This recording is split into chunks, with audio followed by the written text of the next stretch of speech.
Not the Chuddle. Chuddle. Surprise. Whoa. Oh, that's fantastic. Fuck good. If What the Actual Fuck was a movie, out of the mist and into the fog, it's Chuddle the Pod. Sup, Chuddle Club members? It's your boys, back with another blasphemous episode of the Chuddle the Pod Horror Movie Club. And on this episode, we're gonna chuddle Antichrist. Oh, Yeah, blasphemous. Now you get it. Yuck. I get it. That's because this whole thing's disgusting. If this is the first time you've listened to the show, welcome. I hope you have fun. I hope you have a great time.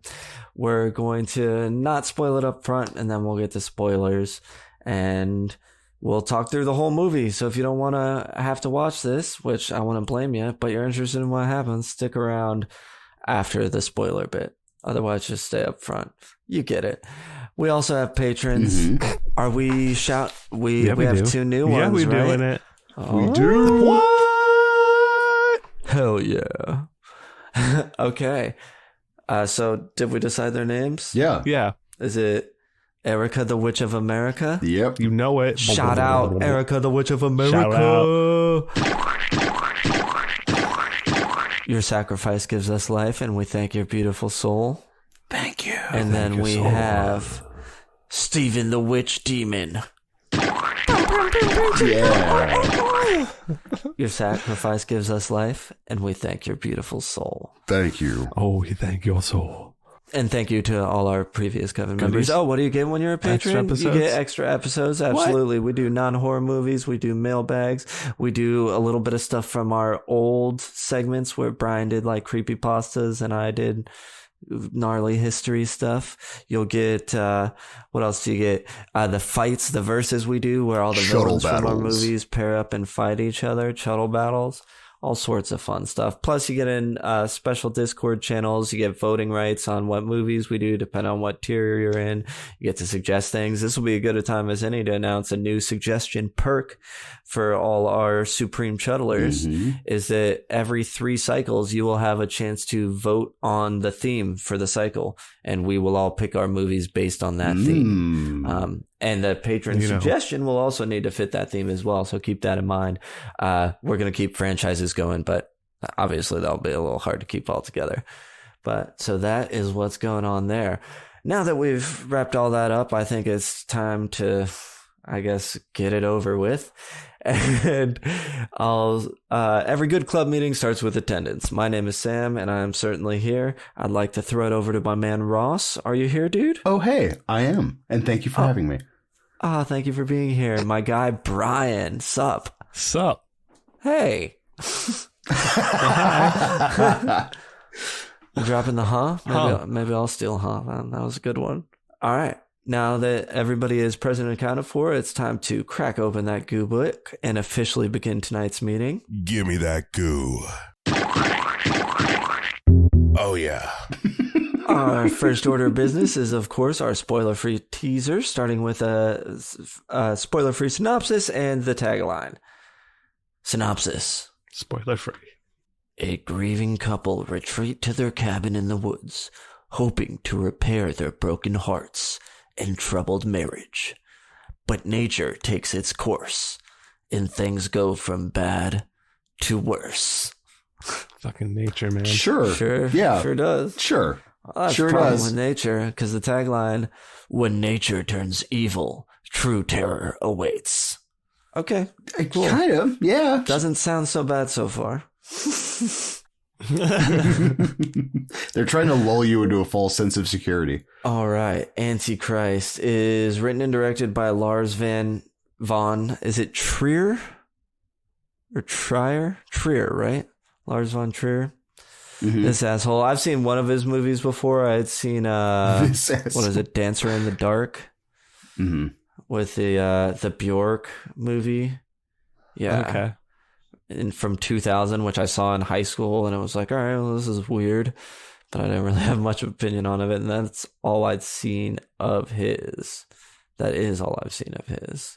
And then we got Willem Dafoe as he, and Charlotte Gainsbourg as she, and Stormache Salastrom as Nick, who's their little toddler son in the film. And that's it. That's the whole cast.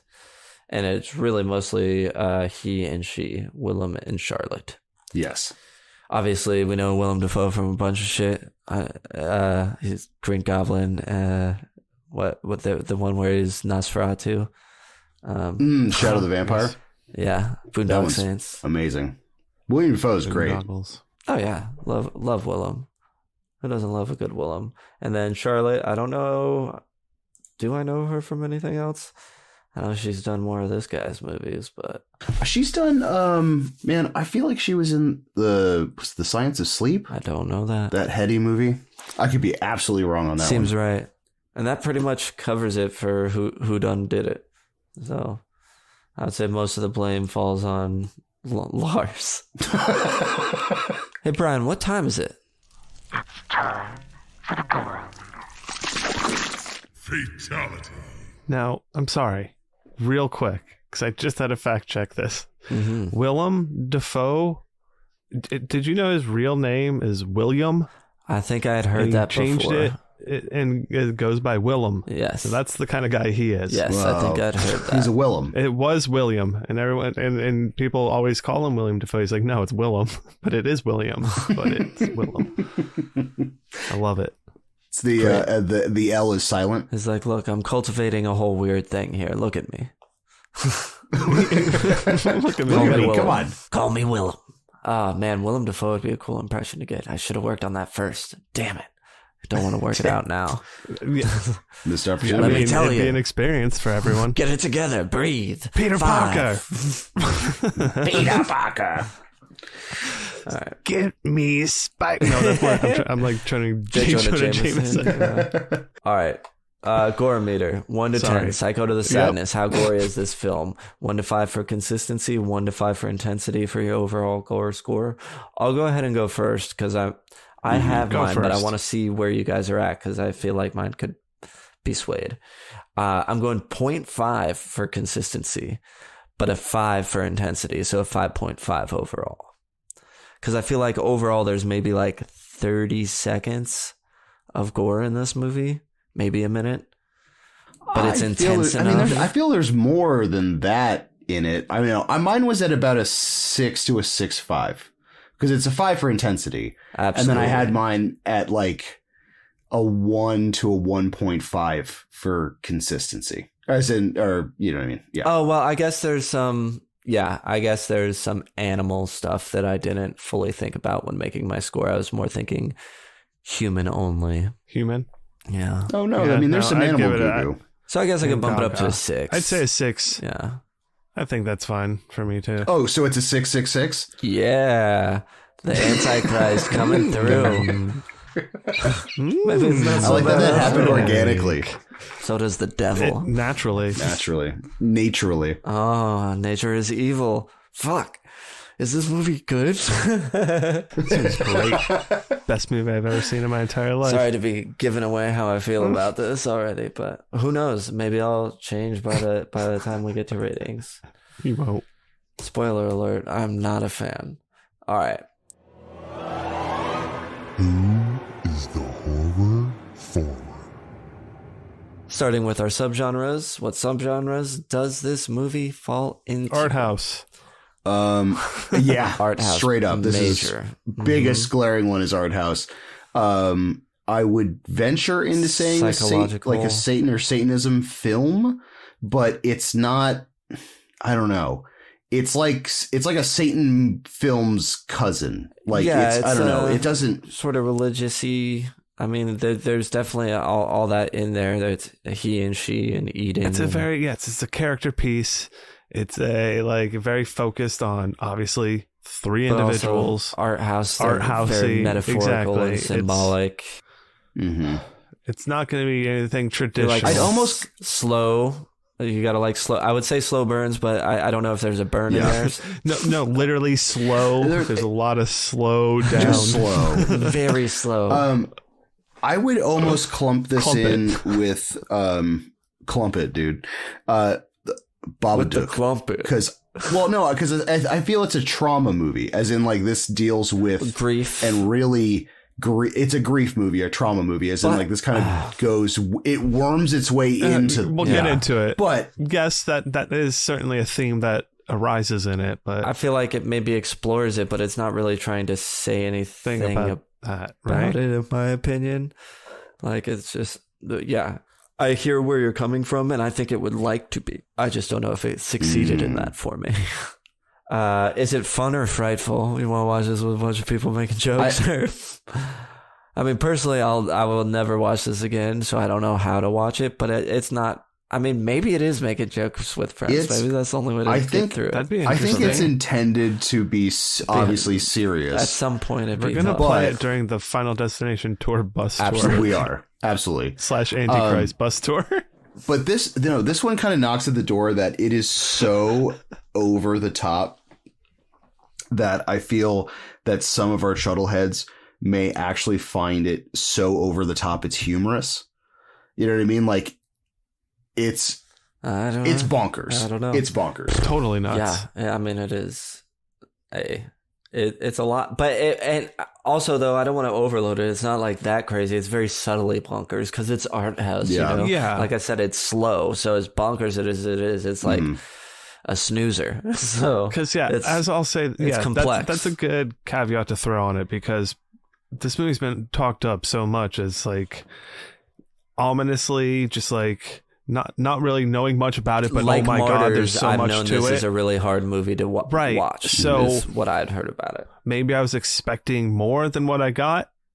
So you don't have to expect a lot of it, very intense things all the time, but it's stuff. Mm-hmm. We'll get into it. Just fucking listen to our shit if you're curious about this at all. We'll get you through it. Yeah. Yeah. And last, is it for beginners? No, don't. Fuck don't. no. No. This is like This is for film nerds. This is for film nerds. This is like acquired taste viewing, as in like I think when you start once you've depleted a lot of normal horror movies, you start kind of like tickling your way to the fringe ones. And I feel like this would be like if you've gotten your main course of horror for you to enjoy this, then you're probably at least watch this once because it is it's a notorious movie at this point. So like yes. If you want to consider I'm glad that I have seen it. Same with Martyrs. There's other ones that I'm not looking forward to doing that I'll do eventually. Just to get it under the belt as like there's some that I won't, so I'll leave that there. I think there's some I won't, but I don't know. But I just don't care to. I don't want to either. What point was I? I'm sorry. This is not for beginners, right? No, not even close. Not for beginners. Never. Moderately seasoned at best. Oh, this is for film nerds and edgelords. That's what I was going to say. Perf. All right. I think I hear some wings flapping. Hold on, let me get the window. Oh, thank God. There was enough violence to animals in what's going to be happening. Yes, the Mothman, those wings were very They quiet. were very quiet. He just kind of glided in.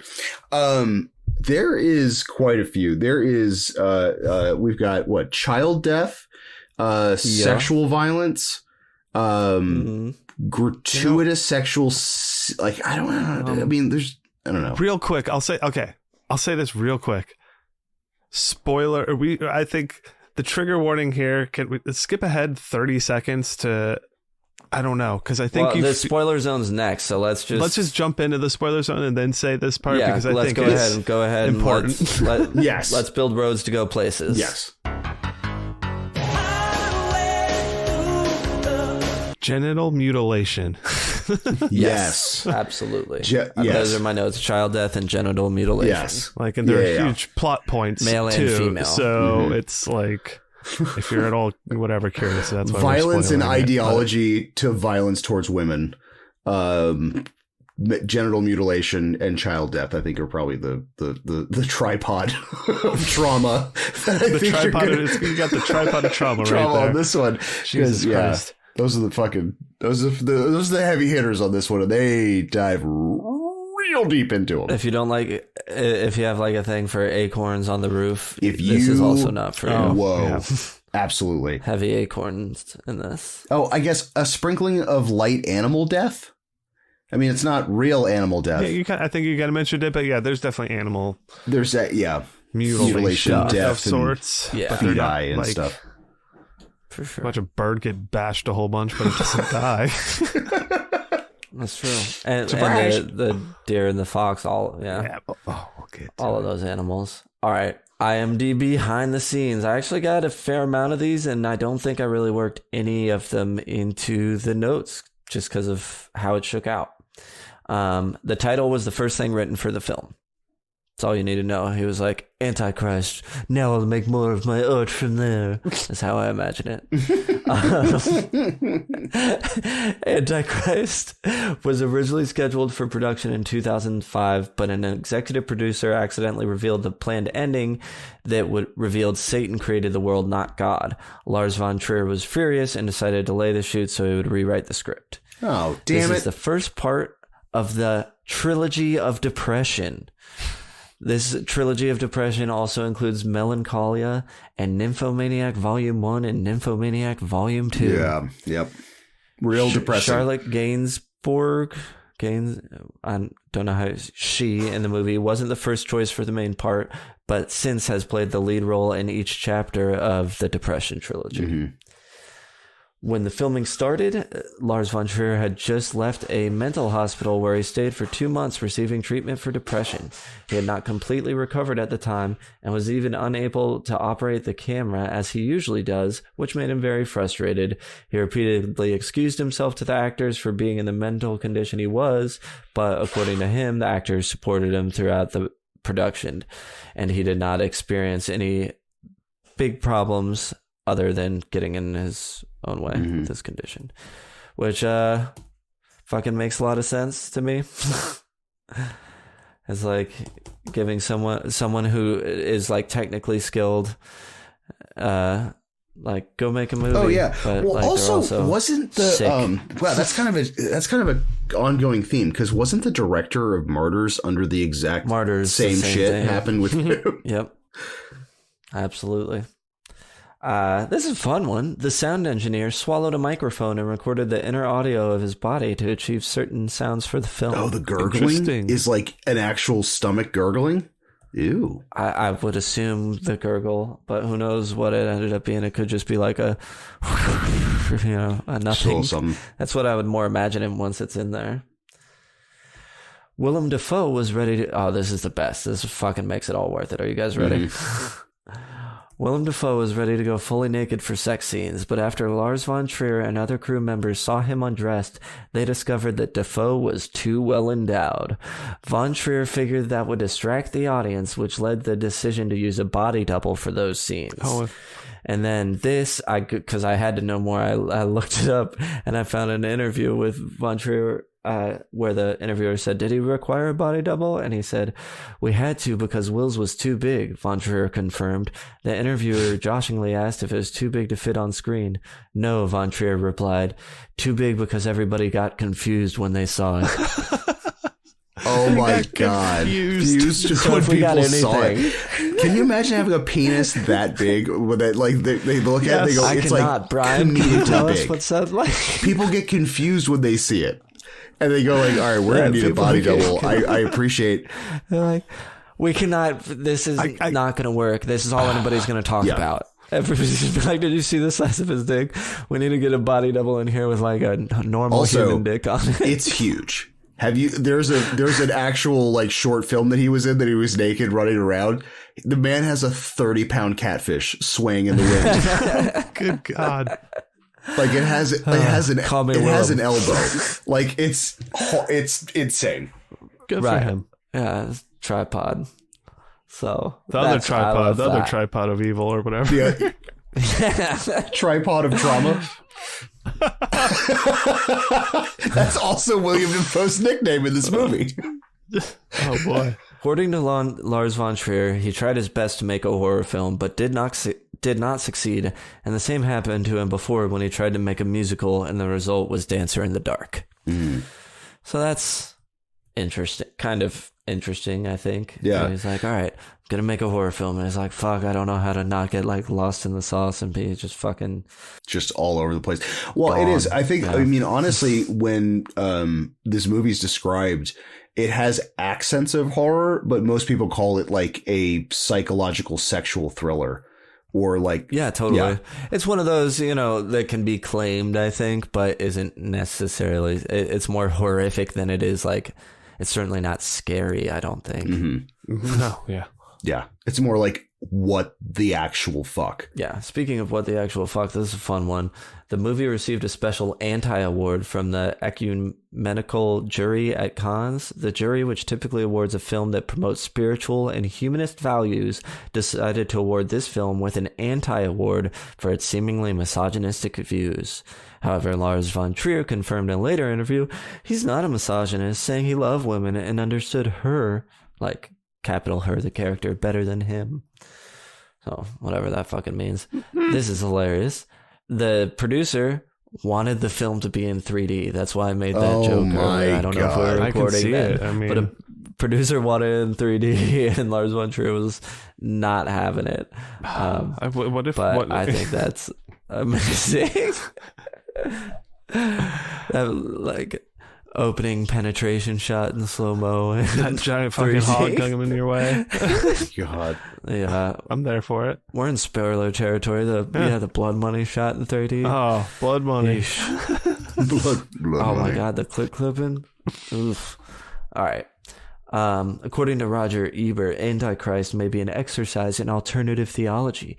Von Trier's version of those passages in Genesis where man is cast from Eden and Satan assumes a role in the world, which I only put in there to be like, fuck you, Ebert. You're fucking like, oh, yeah, this is a real movie, whereas like all the other horror sucks. Eat my ass, dude.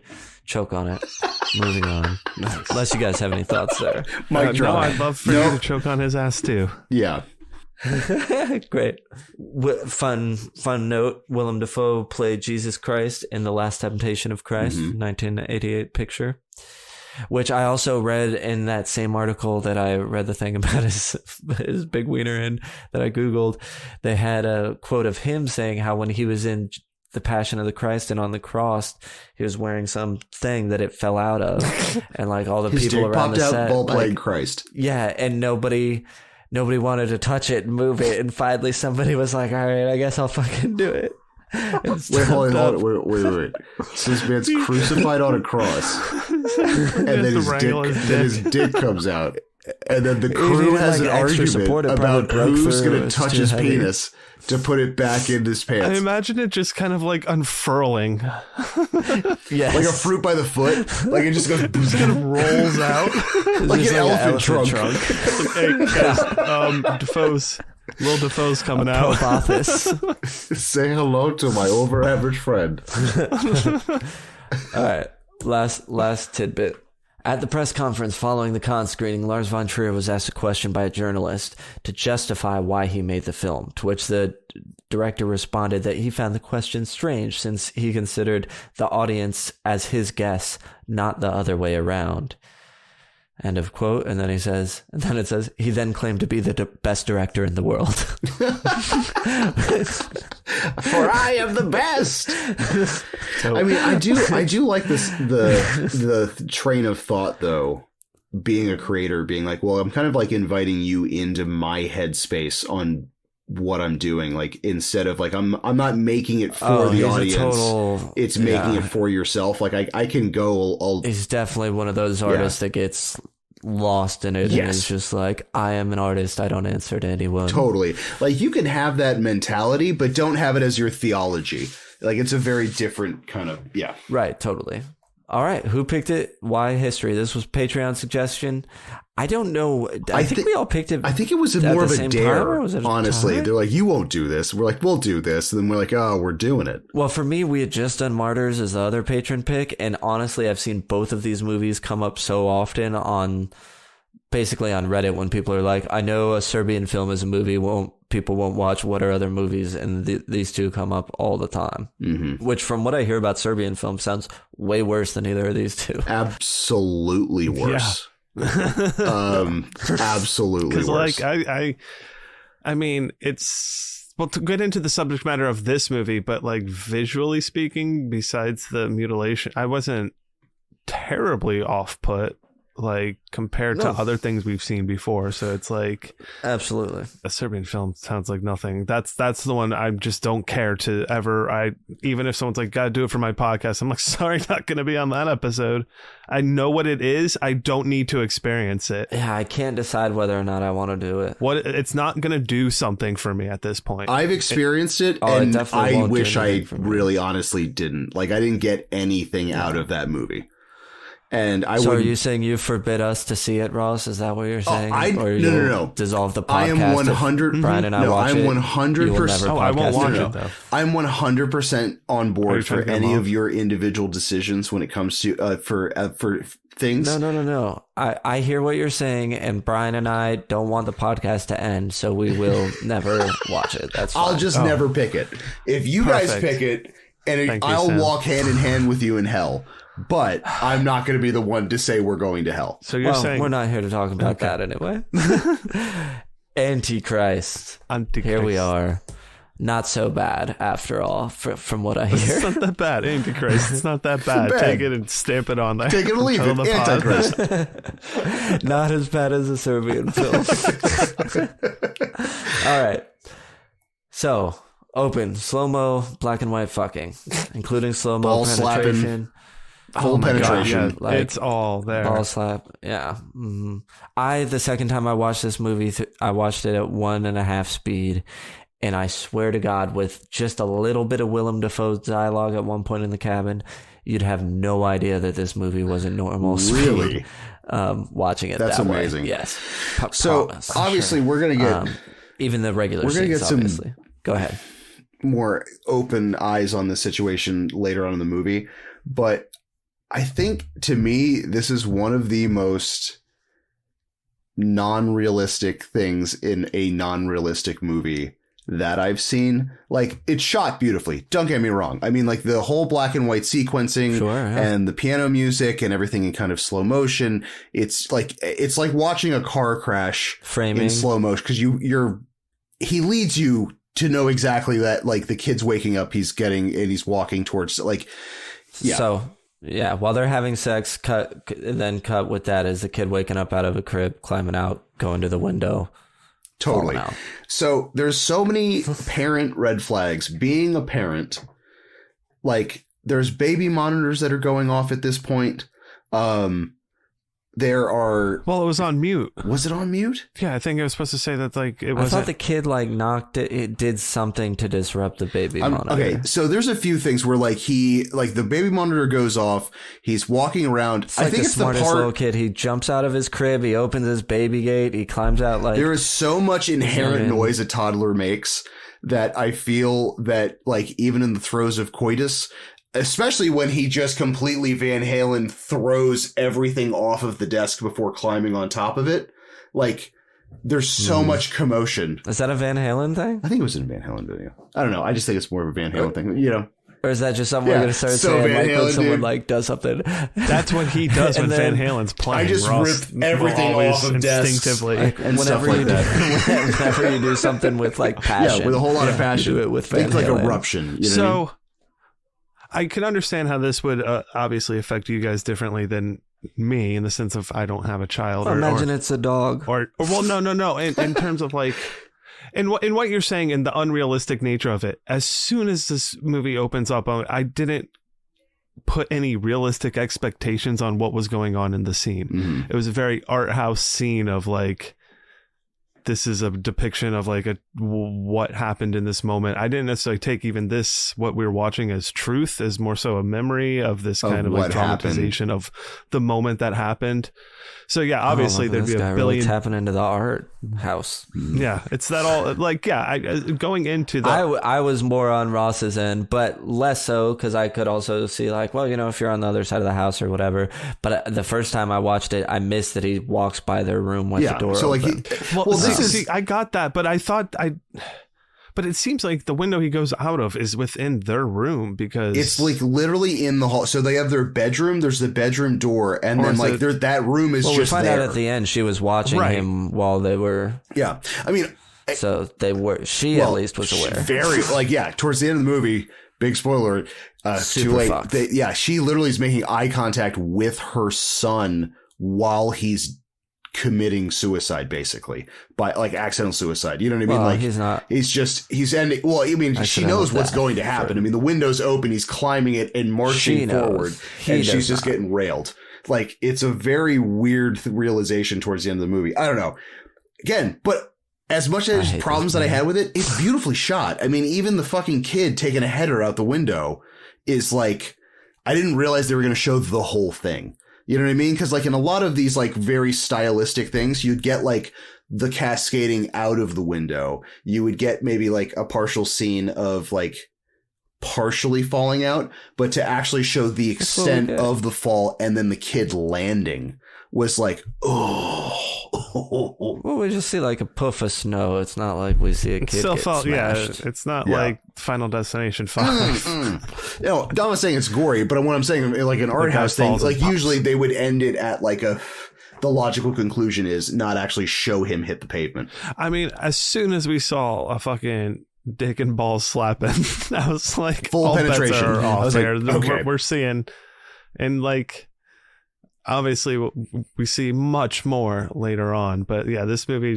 does not doesn't care about what it's showing you. It's going to show you what it wants to make its point. So that's the opening. It's all slow motion, black and white to like a opera. It's like an aria or something.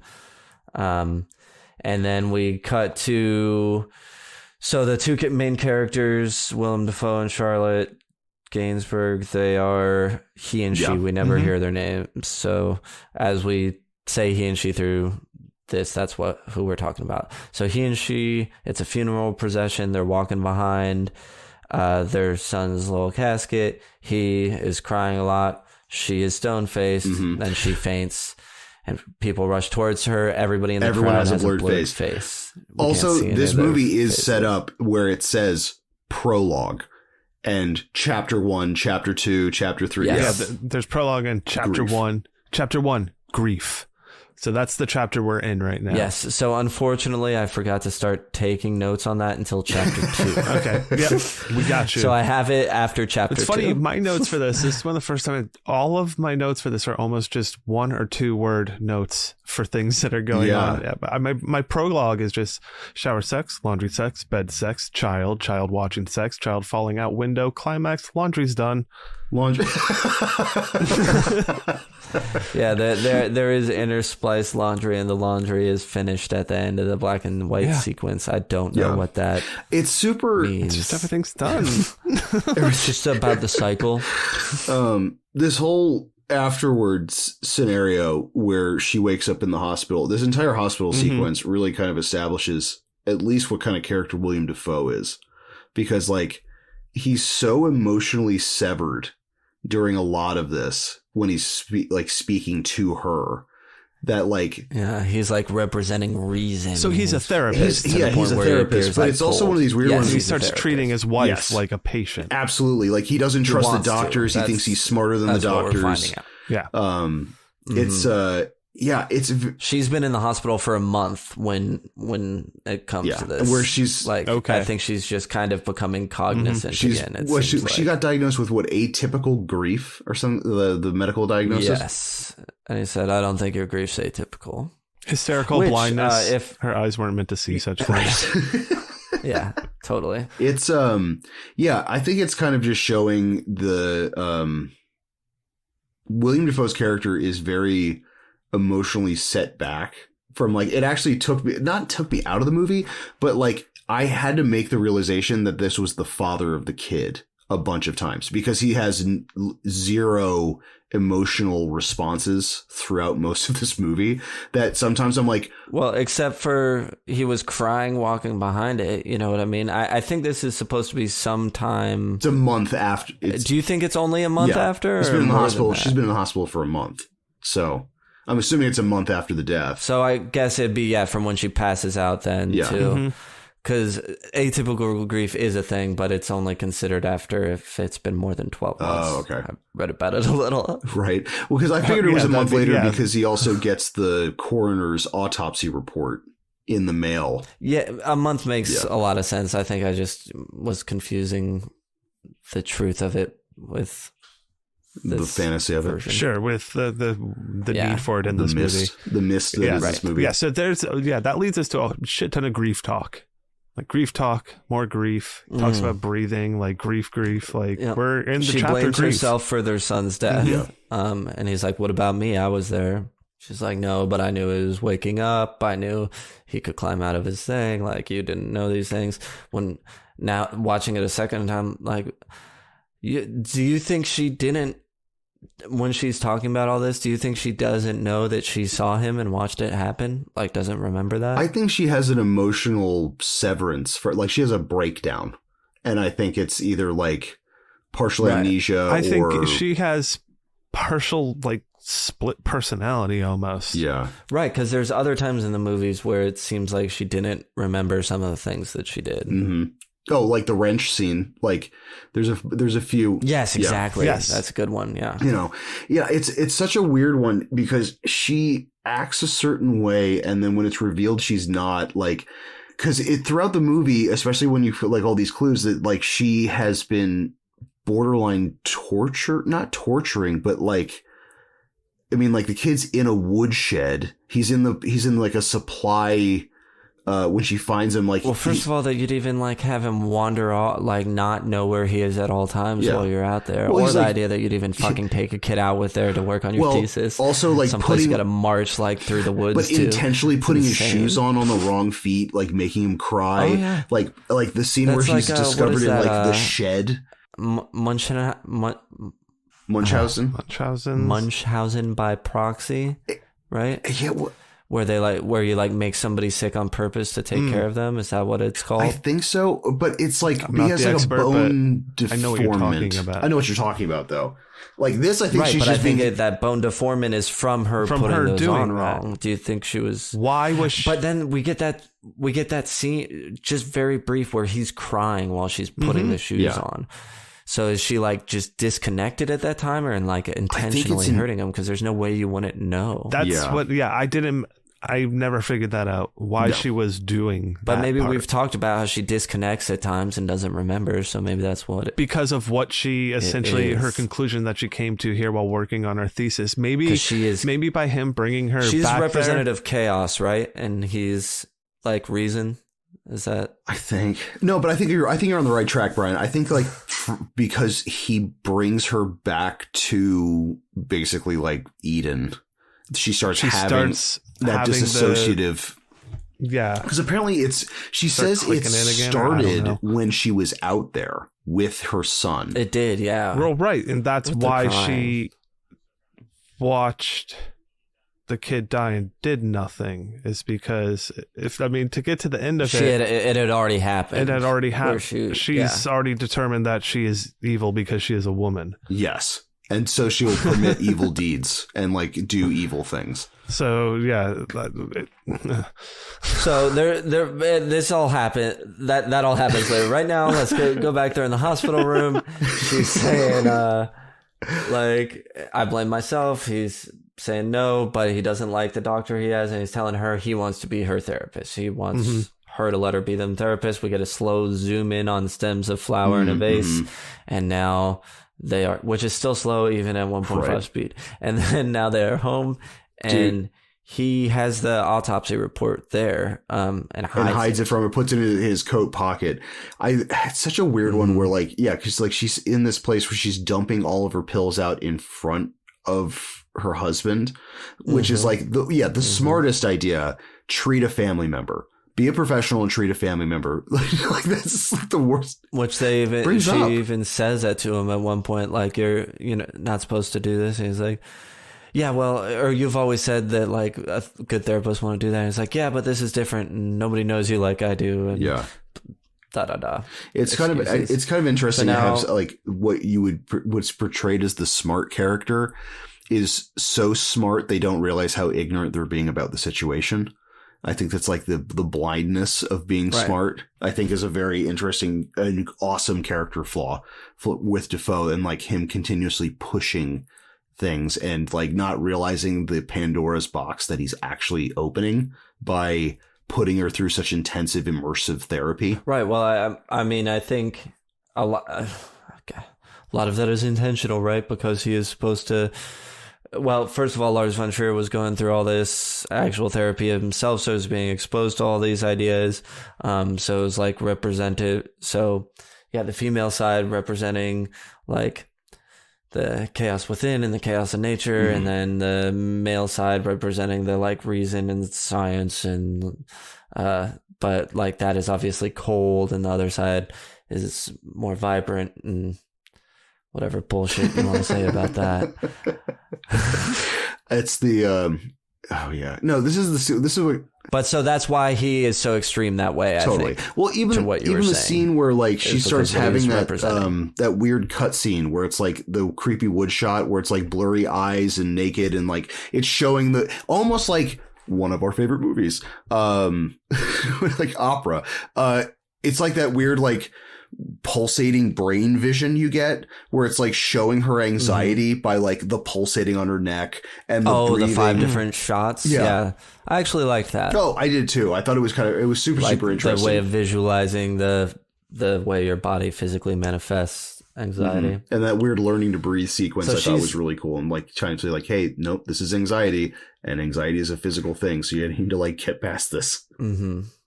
So she dumps the pills down the toilets, sobbing. Just there's a lot of her just grief and him trying to help her. She wants to know if grief will end. He says it will. Will it get worse? He says it will. She tells him that he's always been distant from her and Nick, and that she says to him, "I never interested you until now. Now that I am your patient." And she accuses him of not caring that their son died, and he responds to being distant. Instead of saying something about not caring whether or not the son died, his response is to the being distant. And he says, like, I was trying to honor your wishes by letting you go to the cabin and work on your thesis, just with Nick. And that's maybe when I didn't want that. I might have said motive. that, but I didn't want that. Why on earth would you like imagine like, all right, I'm going to get away to work on my thesis and go to this cabin that I got to like hike 2 miles up the thing through. I'm going to bring my fucking 2-year-old with me. Like that I can't imagine like a worse way to get that, like do your job. Not job, but you know, writing what you're going for. Then she says she didn't finish her thesis because he thought it was glib. And he's like, I didn't call it glib. And she's like, no, but like what you said made me realize that that's what you thought it was. And once I thought that, I couldn't care about it anymore. I looked up the definition of glib. Glib is fluent or voluble, but insincere and shallow, which I think is a great definition for this whole fucking movie. It knows what it's doing. It can make a good movie. It can layer its metaphors. It can make it seem like it's like, oh, but look, I'm doing all this stuff. But like, is there any really substance? Is there any really substance to it? Substance to it? I don't know if there is really any substance to it. You're right. Yeah. It's what's weird about a lot of Von Trier's movies is that like they just kind of get laid out in front of you, and I don't know, they appear to be oceans, but they're like kind of kiddie pools, as in like there seems to be from the surface a lot of depth to a lot of these, but then you start like really kind of dissecting them and you're like, no, okay, so like I could just take this at face value. It doesn't, I mean, like there's really no deeper intrinsic meaning. Well, I mean, I think there's also there are all sorts of like metaphors and things, and it's representing this and showing us that and this, that, and the other, but I don't know if that is saying anything so much as like a tool that he's using. Yes, if that makes sense. That does make sense. Like there's no message. But anyway, so now she's kissing him. We get a rumbling shot of trees. Now we get all those cool shots we talked about of her body expressing anxiety. It seems like she wakes up having a panic attack, and that's when he leads her through the breathing exercise. Then she seems to have some sort of sex panic attack where like she's almost like attacking, ravenous to have sex with him. Her huge coping mechanism throughout this entire movie is sexual companionship like that. There's a lot of things where she has like a meltdown. Do you think and it's then like companionship? Just she wants sex. Like it seems to be aggressive fucking. Yes. Yeah. Like borderline borderline. The consensual aspect of that is kind of very blurry in a lot of this. Like she just feels like she's just like aggressively attacking him until he gets hard and then kind of tries going to town. Well, yeah, I can't imagine being able to. Well, I don't need to go there, but that doesn't turn me on. I'll just say being attacked. All right. Now he wants to do exposure therapy. Wait, you guys didn't have hard ones this whole movie too? Consistent direction. I was waiting for us to get to it. If your Antichrist lasts longer than 4 hours, please consult a doctor and a priest. All right. Now he wants to do exposure therapy with her. He asks her what she's afraid of, but she doesn't know. She continues to have intense panic attacks, starts banging her head against the sink. She wants sex again. This time he does it, and he's like, shouldn't have done that. That's the worst thing I could have done for you, because fucking, I don't know. He knows everything. It's more of that. If you don't, and now he says, if you don't know what you're afraid of, maybe you can tell me where you're afraid of. She says, where do you feel the most exposed? Yeah. He says, it's funny because you were the one who always wanted to go to the woods. What frightens you about it? Everything. Eden scares her, which Eden is the name of this property, presumably they have with a cabin on it. That's like somewhere in Washington State is a forest called Eden. Is it supposed to be Washington State? Did you gather that somewhere? Yeah, because like they're in Seattle. Like all the mail's sent to Seattle and that's right, the Seattle. Yeah. It's filmed in Germany, incidentally. Huh. Looks a lot like Washington. So, if you don't know what your fate, so the woods, Eden scares her. Eden's the name of that property with a cabin that they have, but obviously also of not. There's nothing thinly veiled about it. It's a biblical reference. Garden of Eden. We have him and her. Oh, you mean the old Eden Easter egg? Yeah. Now they're kind of playing with each other, and it seems like they're having a good time. But bang, she bites him real hard on the chest. Nipple. And it's like, fuck. This was a nipple bite, and he was fucking freaked out. He's like, ow, no, wait.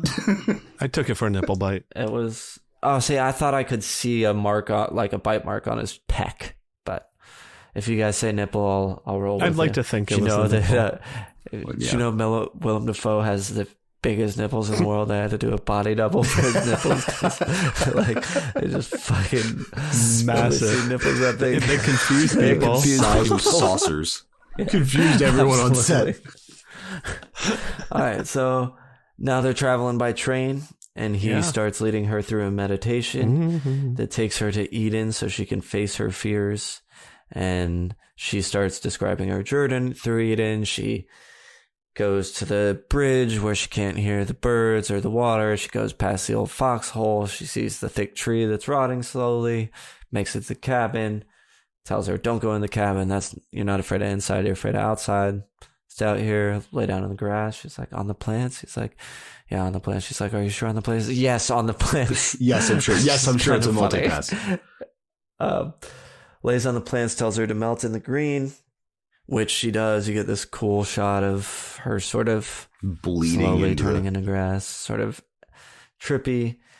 And he's like, great, see, good job. You did it. Way to go. Now remember that feeling, because that's where we're going right now.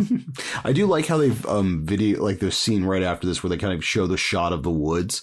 I do like in a lot of sporadic scenes throughout this, like they're using visual manipulation to like warp, bubble, and pinch certain aspects of the forest. Yeah. So it looks trippy. Oh, it seems like during those times or in times where of her anxious state. Mm-hmm. Like when those are about to come on is when we'll get that weird little warble that is very, very trippy. It's very psychedelic, just a slight little womp womp to the trees or something. Mm-hmm. Which is, a beautiful touch. Cool. You know how to make a movie. Good for you. Mm-hmm. Now they're hiking through the woods to Eden. She thinks the ground is burning, but I guess realizes it's not, and they keep hiking. She has to rest. She rests. He wanders off. He sees a deer, starts approaching the deer. He's like, wow, this deer isn't running away from me. This is amazing. Oh, wow. Well, right before the deer, we got some ominous wind. Yes. Oh. Or, as the movie likes to portray, the devil's breath. That's is like just one time I blowing like smiled during this on all of movie. It's like ominous wind. Ooh, ominous wind? I know what that means. What's going to happen? Well, death did come in the form of a stillborn. Yeah, so deer. my God, So yeah. he sees this deer, it's not moving. He slowly starts walking up to it. Then it kind of turns to the side to show it's got this stillborn deer half hanging out its back. And then it starts to prance off, and you little Flop deer's around. flopping around. Flopping in its around. back. And yeah, I was like, the second I saw the deer, I was like, And there's, you're like, fucking yeah, this movie is the best. this is, you're not going to see, there's going to be something off about this deer. And then it turned around. It's like, oh no, it's something that's not out of her. It's like a half Didn't off. see that one coming. Yeah. Chapter 2, Pain. Chaos reigns. Chaos I'll have chapter notes from reigns. here on out. They tried to cross the Eden Bridge. So they get to the Eden Bridge. He's like, come on, you can do it. And she starts going, but then she runs away. So now it's him walking. He goes past all the stuff from the meditation. He does the bridge, the foxhole, the drying tree, makes his way to a cabin, checks out the tool shed first. It's like, hey, here's some things around here. Wonder if these will come up later. Now he finds her sleeping and covers her with a blanket. So he's still like taking care of her. What an asshole. It's a weird thing, actually, because it's like he is technically doing a lot of the right things. It's just something about the way it's done. It sucks. Well, it's that, and But, like, pardon the thing because it's Antichrist, but it's I think it's Maybe his it's 'cause it's the holier than thou husband. attitude throughout the entire thing. Like he's trying to do well, but he's doing it in the worst ways possible for her. And it's a lot of like real therapies that work for people in different ways too. But yeah, it's not like something a husband should be Yes, doing. For absolutely. All right, wait, we haven't gone past the tick they go to scene, sleep? right? No, we haven't. Okay. Oh, here it is. Is that what that is? Yes. So they go to sleep, but some loud ass stupid acorns wake them up. They go back to sleep. When they awake, his hand is out the window, and I wrote with shit growing on it because No, it's covered in ticks. It's covered in ticks. That's ticks. Yeah, those are Interesting. blood-filled ticks. Those are yes. Disgusting. That I've is I just had seen those no too many idea. times. in oh life. my god, they're Ugh. horrifying. Bro did It's- it completely wrong too, because there's no way he got all the heads out. Yeah, they were Yeah, definitely those things still will be. bury into you. Right, You right. need to like pull and You get gotta their either like head out. He just like kind of drown them out or It's disgusting. Glue them out. It's terrible. Well, But then he the goes other back to thing sleep, is too, right? like, why did they just go on his hand? Like, if the way that You the way feel like ticks he'd be would act, covered they in would have been ticks. all up and down his body at that point because they have their- right. and they would have already Well, I been in the think like that cabin is not It's sealed. because he was outside in the nature instead of the protected indoor area. Which, yeah, And I guess that that's was where like him the metaphor comes in, where it's like getting him- the rest of his body was in the house. Exactly. The whole thing's a fucking metaphor. Yeah, wrapped Cool, in an good enigma. job. That makes it Yeah. good. Oh, it's a metaphor. Isn't that good then? Therefore good. But honestly, She wakes to find him stacking rocks in the yard. He's like, "You cheated me. We need you to actually do this." Go ahead, Ross. Oh, I was going to say one more thing about the ticks. The second I realized they were ticks, I audibly just said, "Oh, fucking goo!" Like just the idea of having your entire hand covered in ticks is so fucking gross. Like, It is really there's some gross. I had no gross idea shit what that it happens was in at this the movie, time. but this is like the appetizer for gross, where I was like, oh no. Mm-mm. So next morning, she wakes up, comes outside. He's stacking rocks. He's like, "You cheated me yesterday. You can't run. Running's no good. So I need you to walk from one stone to the other." This scene, goddamn it. Which she does. And then a baby bird covered in ants falls out of a tree, and a hawk comes down and scoops it off the ground and then starts picking it apart and eating it. She does this whole goddamn exercise. We're like, "I'm so proud of you. You did so great. Everything, high five." And then that baby bird falling into an ant's nest, and then all of a sudden just being eaten alive by ants, and then getting picked apart by a fucking hawk is just like the definition of visually, metaphorically beating a dead horse. Like, you're like, are you kidding me? Like, like I don't know.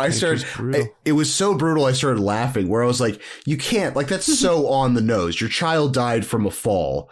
And then you're going to have this bird gets like triple murked in the worst. Bird, you're like, come on.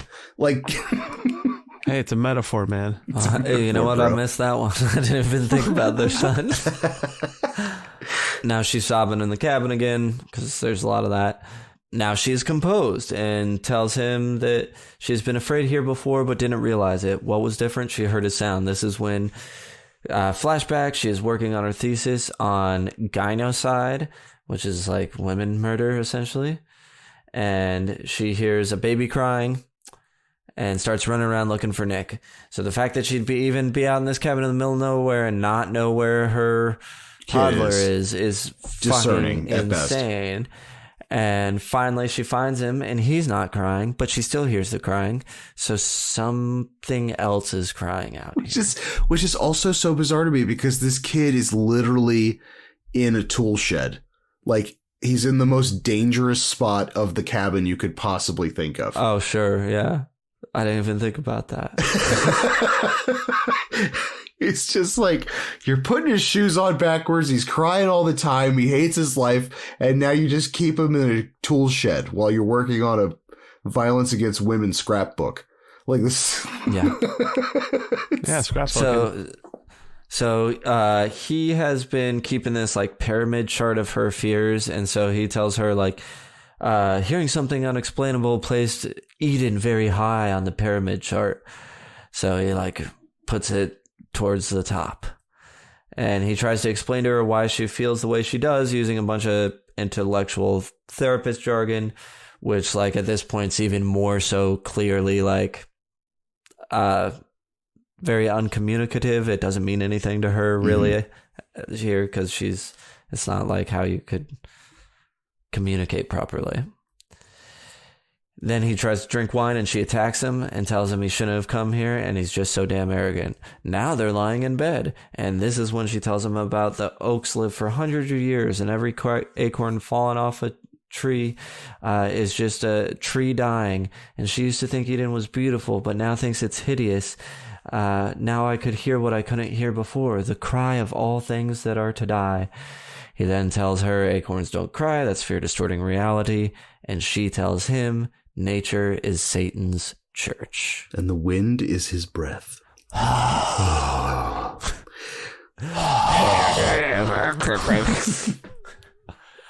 Satan. Okay, so if obviously we're not in like we're in a dreamscape, but if you're William Dafoe and you start hearing your wife mentally degrade that fast, I think after the second, probably if it's a William Dafoe, I would assume the second physical assault on his life, that you may want to be like, you know what, maybe we should pack this up. Maybe we should get out of here. Go back to the apartment. Damn arrogant, exactly. Yeah. It's that ego getting in the way. Mm-hmm. And actually, I mean, he still makes it out fine, I guess. We'll get there. He is trying to start a fire in the cabin, but can't find matches and finds the autopsy. Now we talk about Dreamscape. He is standing outside the cabin, staring at the camera as acorns ray down on him in slow motion. Getting skeeted on by a tree. Imagine that in 3D. In 3D. Oh, fuck. See? Maybe this movie could have been good. Yeah. All right. Now, next morning, birds are chirping. She tells him she's happy and says to him, I love you, darling. She takes him to the foxhole, starts putting her hand in it. See, I'm better. She takes him. She's well again. She goes to all the different nature stuff. To the tree. She's splashing through the pond, all this stuff. She's like, I'm well again. You're so clever. And he's kind of staring at her, being like, all right, this is not good. And she goes, you can't just be happy for me, can you? And stomps off. Now we get a shot that's kind of a repeat of a shot earlier. It's a cool shot of them walking through these tall ferns. He stops because he's seen a fern moving. He goes over, sees something on the ground, can't tell what it is, goes to touch it like a fucking insane person. And it turns out it's a fox, and the fox is eating its own and is like guts, pulling out its guts. Yeah. Right? Is that what's happening? It's like eating its own itself. guts or something. Yeah, it's like eating itself. Yeah, and then it looks at him and in a demon voice says, Chaos reigns. and we get chapter 3. Although in the movie, honestly, I don't know why, but when that fox said that, I audibly laughed the first time I saw this movie. Like, I just went, oh. Like, So when I was reading what like scholars had to say about this movie, and it's pretty divided of people that hate it or love it amongst, people who study film or misogyny or different things. Or philosophy or theology. But several of them talked about how they thought that moment was funny, which I thought was even... I thought it was really funny. Touched on it. I think it's just because like it is a demonic voice, but it's not. It's like a dude's voice. It didn't strike me as funny at all. Like, because it's an art house. I'm like, yeah, sure. Yeah, but it's still clearly a male's voice. Like it's not. It doesn't sound like it's like from a hell pit. It just sounds like a deeper. It's like chaos reigns. I thought of that scene in Jurassic Park with the raptor when like. I forget who's having the dream and looks over while he's like on the plane and there's a raptor there and it's like, Dr. Grant. I don't know. It didn't strike me as that silly at all. I was almost expecting it. I was like, okay, yeah. But at the same time, I had that thought. I laughed, but I also was like, yeah, it makes sense with what's what I'm going dealing on with here. Yeah. But that takes us to the next 3, chapter, despair, right? Yeah. Parentheses, gynocide. Now they're inside while it's raining. He notices ladder outside and then looks at like a attic and it clearly like he's going to bring it in, which we've never seen this before, right? It seemed to me like that it was almost set up like he's like, oh, now I can finally go check out upstairs. I thought he was trying to fix a leak. As like he saw the ceiling leaking, so he grabbed a thing to fix it from leak. Yeah, I thought it was just like him trying to see what was up in the attic to see if there was a roof leak. That makes more sense. Okay, so he gets up there, and what does he find? Bunch of wet research. It's all old art of wet hot American tortured. Wet hot American research. Wet ass research. WAR. Yeah. War. Yeah. What is it good for? Absolutely nothing. Say it again. No, let's move on. He finds her journal, and he also finds her journal for her thesis. And as he goes through it, and as it progresses, her handwriting devolves until, honestly, at the end, is a weird comparison, but it reminded me of it's incoherent. It reminded me of my grandma's handwriting, like when she was like gone. You know what I mean? Yeah. I don't know why I'm blanking on the term, but what's it called when you can't remember stuff? With Alzheimer's? Or Alzheimer's. Thank you. I was thinking I couldn't not think of amnesia for some reason. I was like, that's not what happens when you get old. But that's what the handwriting reminded me of at the end. Which also would be a huge red flag for me. Even if I was doing a scientific experimental process, if you're watching your wife's this book about violence to women and a bunch of stuff when she's doing also a bunch of inherently violent acts towards you, and then you find this like scrapbook as it descends into incoherent madness that she's squirreled away in the attic with a bunch of torture porn wheat pasted everywhere else. That's kind of where I've been like, you know what? I'm going to go back to Seattle. I think I'm going to, I think I bit off more than I can chew. You keep thinking he's going to give up. He's not, man. He's too damn arrogant. Science is never going to give up. I'm too damn arrogant. Listen, I'm too damn, I don't know. I really got to study me some Defoe. I'll get back to you. We'll put it in post. He is writing notes in his notepad. Okay, yeah. Now, we see a tree fall in the woods in slow motion, so that's fun. Glad we had that. Now he's writing in his notes in a notepad. He wakes her up for one more exercise. His role is all the thoughts that provoke her fears. Her role is rational thinking. He says he is nature and he wants to hurt her as much as she can. She's like, how do you want to hurt me? By frightening me? No, I'm going to kill you. She's like, well, no, that's not right. Or it's very... She's like afraid of nature. And then like, what was like the nature of people to do terrible things to women? Right. That's what he's like. He starts as outside nature and then becomes human nature. She's like, oh, that kind of nature. That's where we find out that during her studies, she like ended up believing it. Hold on, I have it. She says that kind of nature used to interest her a lot while she's up here. It was the subject of her thesis.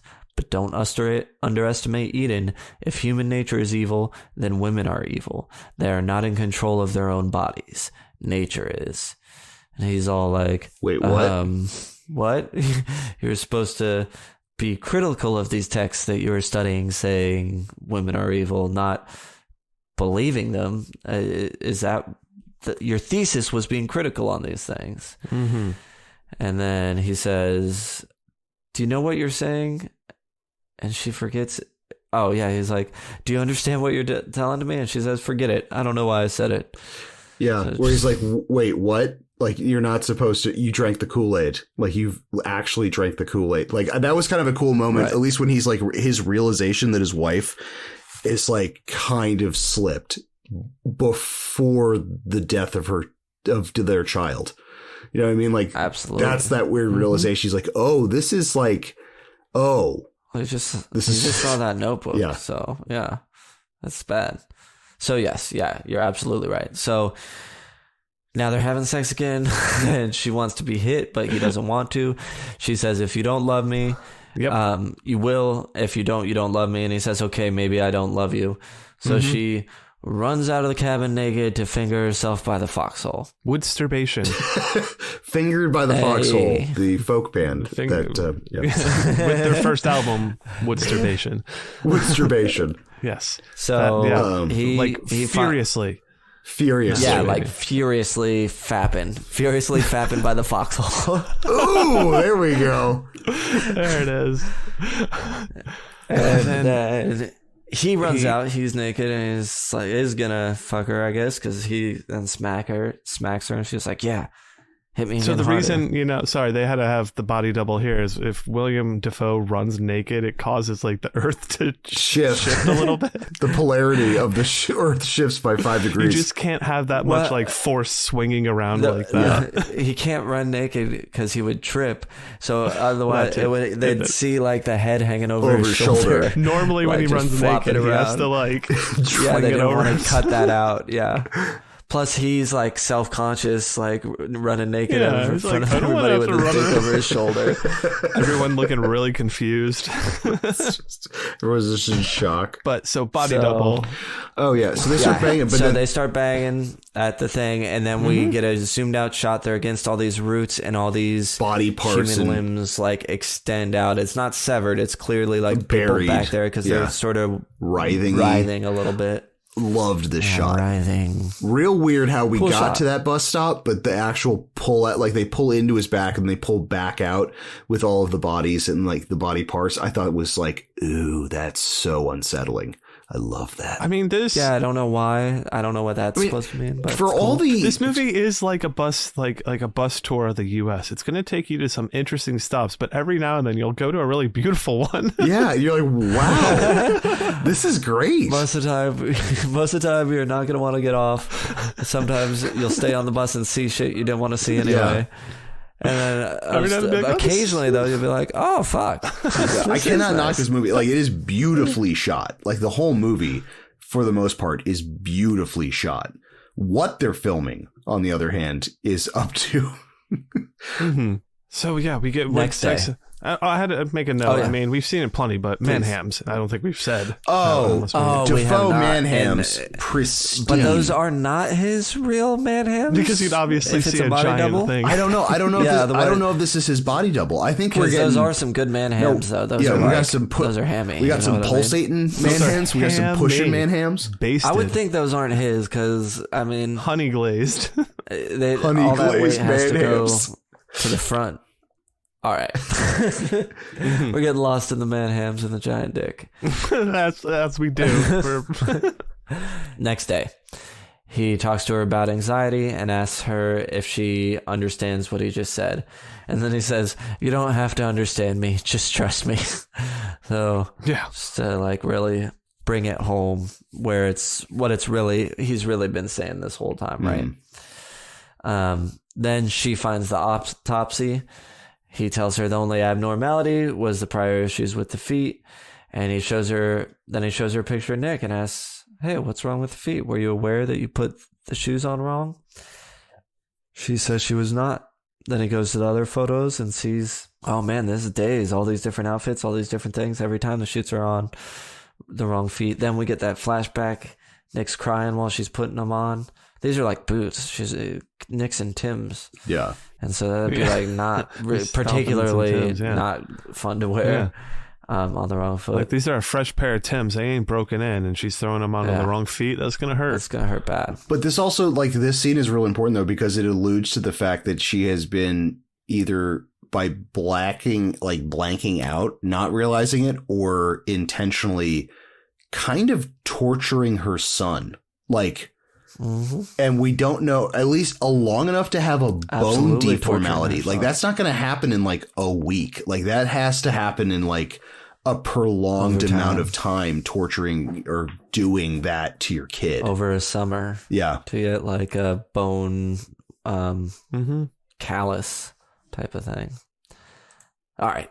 So now he's looking at all these other photos, but he hides them, and he writes at the top of the fear pyramid, me, in quotes, in the shed. Says herself, because he's like, she is the one, in the shed. And she sneaks up on him with the log and bang, hits him over the head with the log, starts calling him bastard, saying she's gonna leave him, but then pulls his dick out. They start fucking. He says he loves her. She says, I don't believe you. Gets off of him, smashes his dick with the log, hits him so hard that he passes out. Oh my God, his wood getting wooded is horrifying, because I thought originally it was like an ab. You think that's horrifying?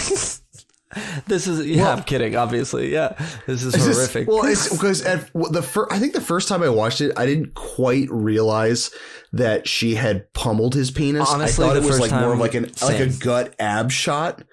But upon second watching, his wood getting wooded was like, oh God, oh fuck. Like, you get hit hard enough in the, dude, you get hit hard enough in the dick, you black out. Like, he literally got hit in the dick and then like literally was out. He was out long enough to have a hole in his leg and not actually wake up. That's how hard he got hit in the dick. Get jerked off and like, shoot blood.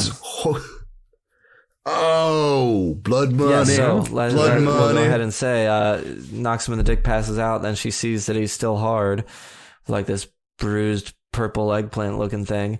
Starts jerking it off till he comes. But what does he come? Blood. Mostly blood. Blood from the heart. Yeah, he comes blood.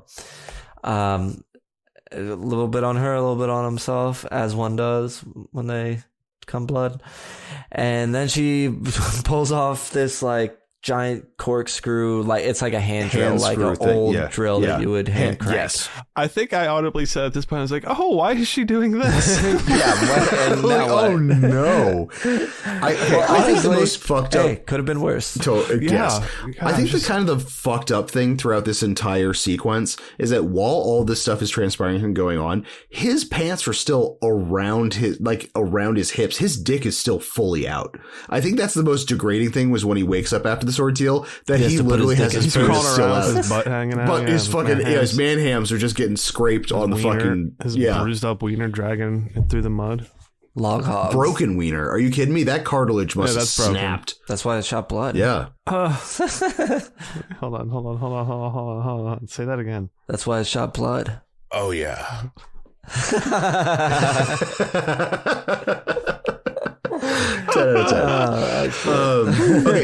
Okay, she drills the hole into his leg, and then she goes over, and that's a grinding stone for. It's a whetstone, yeah. Like, it's a whetstone, which she then feeds through the hole in his leg. It's like, then takes a wrench and then closes the wing nut on the opposite side, so now it's viced. Yeah.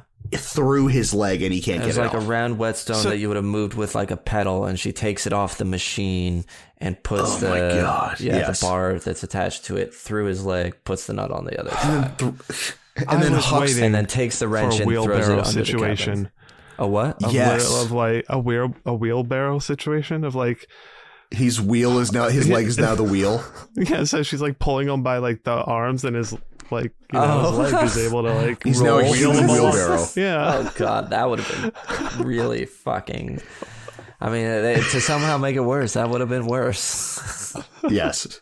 That's how do I we just make wanted it? some more rolling around on that wheel somehow. Brian, how do we make it gooier? Human wheelbarrow. Yeah. Mm-hmm. So she leaves him because she goes and throws that the wrench that she put the bolt to keep the thing on, and he wakes up and he's not happy. Super fucked up. He's so fucked up. Yeah. He's so fucked up. And he crawls out of the shed, starts crawling to the woods, clearly getting the fuck out of there. Everything's gotten super foggy now on where they are, and while he's trying to crawl away, she's just running around yelling, "Where are you?" in the fog over You and over. bastard! Yeah, you bastard. You bastard! Where are you? Also, during this entire sequence, there is an Evil Dead amount of mist throughout the entire forest. Like the entire thing just started erupting steam. Thick. Thick 5 steam. C's. He finds the old foxhole and climbs inside. I'm sure there's some symbolism there. Perhaps it's Yannick. And he climbs inside because he's hiding from her. She's still running around yelling he's a bastard. He's sort of like, he sees something in there. He's got matches that he's lighting. He's like, what is this? It looks kind of like feathers or something. And there's like a crow more than half buried that he pulls out. But now that it's out, it starts squawking a lot. So he's worried that it's going to give away his location. So he starts trying to beat it with a rock to kill it, but this thing is not dying. This thing is being viciously beaten. Like, I think it doesn't die, but it gets quiet for a minute. Yeah, and it then gets pops smashed and out quiet again. for a second, and then it goes off again, and then he starts beating it "What like the fuck?" viciously, and it's just like oh my squawking. God. And This ain't no normal bird. it eventually works. She finds him, but she can't get him out, so she runs back to the shed to get a shovel, and she's trying to pull him out through the foxhole, but a rock falls in front of it, so she climbs around to the top to try and start digging through the ground to get him out. And now we have chapter 4, The 3 Beggars. And she gets to him, but he appears dead. It's just kind of his face in the dirt. And she ends up getting him out enough that she pulls him out the whole hole with his shitty leg and all. And he looked dead, but I guess he's alive because he tells her, we have to get this thing off my leg. And she runs to the shed and goes to the toolbox and can't find the wrench and comes back. Says, sorry, I can't find the wrench. I can't find it. Do we think like she's coming in and out of these That's what I took it as. Like, Yeah. chaos? this seems to be the not whatever. Yeah. It's weird because Was it's it like possession he brings it up earlier in the movie where it's like your beliefs can kind of turn into like a hypnosis, but the hypnosis won't allow you to do things you wouldn't naturally do in your own. nature.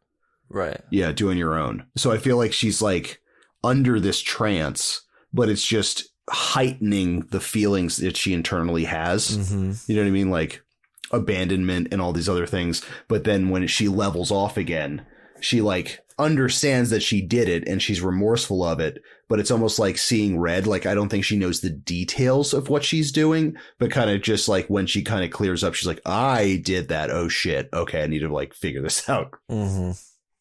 So he asks if she wanted to kill him, and she said, Not yet.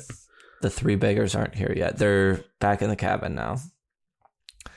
When the 3 beggars, she tells him, when the 3 beggars arrive, someone must die. She then throws herself on him and sobs, then gets up and says, a crying woman is a scheming woman. She goes to the kitchen, grabs a pair of scissors, Snip, snip. and then lies Snip, next snip. to him, tries to get him to finger her. Then she starts thinking of her son and cries. She has to be held. And then she cuts off her clit with scissors. The old clit clipper. Totally. Great clits.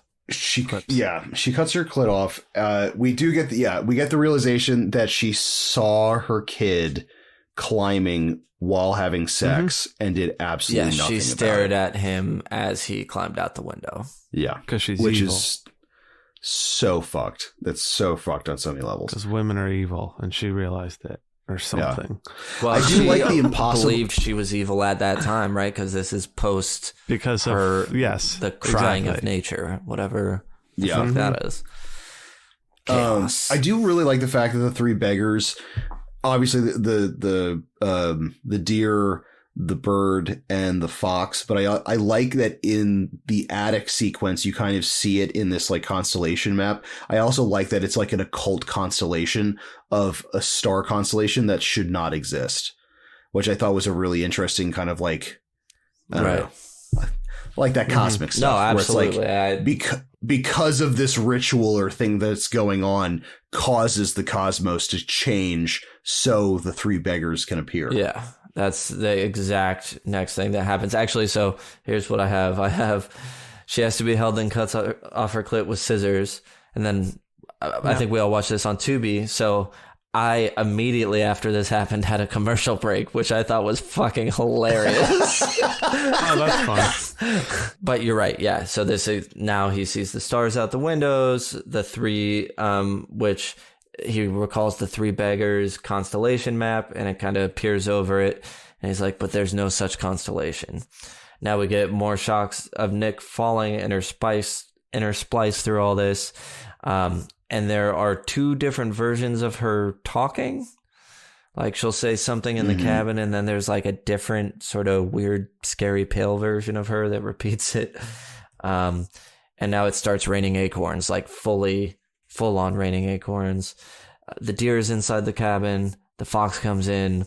He hears squawking under the floorboards, breaks it open, and the crow comes in. Also, the crow apparently was like, hey, the wrench is right here. Because he uses the wrench to get the nut most of the way off, but then she stabs him with scissors in the back, and he takes them off and throws them. And then he just rips that And then thing he just out. ends up pounding it straight through with the nut still on, right? Just like at the end. Yeesh. Full nutted. Yeah.